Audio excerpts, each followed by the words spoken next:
Hi friends, welcome to Rahi சமையல். வாங்க, இன்றைக்கி ராஹி சமையலில் வந்து மட்டன் தொக்கும் சிக்கன் ஃப்ரையும் பார்க்கலாம்.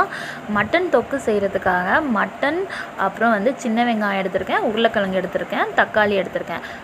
சிக்கன் செய்கிறதுக்காக சிக்கன் நல்லா வாஷ் பண்ணி எடுத்துக்கிறேன். அதுக்கு பாத்திரத்தை வச்சு ஒரு ஆயில் ஊற்றிட்டு நம்ம சிக்கனை வந்து போட்டுடணும்.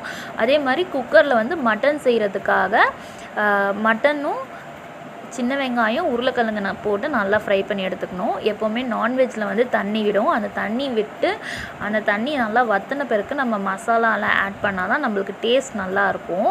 ஸோ நான் ஒரு எண்ணெய் விட்டு சிக்கனை வந்து போட்டேன். அந்த சிக்கனில் இருக்க தண்ணியெல்லாம் வற்றின பிறகு நான் வந்து இஞ்சி பூண்டு பேஸ்ட் வந்து இது ரெண்டுத்துக்குமே ஆட் பண்ணி எடுத்துக்கிட்டேன்.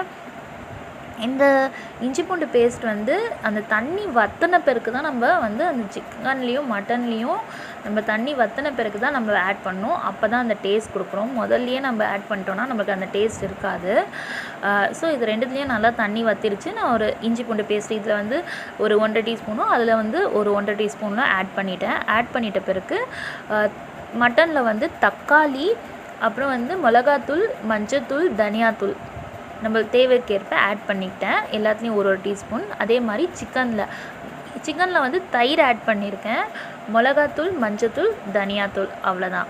அப்புறம் சீரகத்தூள் போட்டிருக்கேன் சிக்கனுக்கு.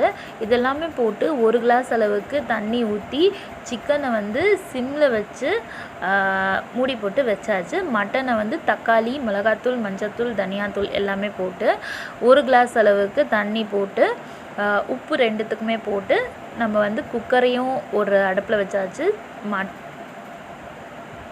குக்கரையும் ஒரு அடுப்பில், மட்டனும் ஒரு அடுப்பில் குக்கர் போட்டு வச்சாச்சு.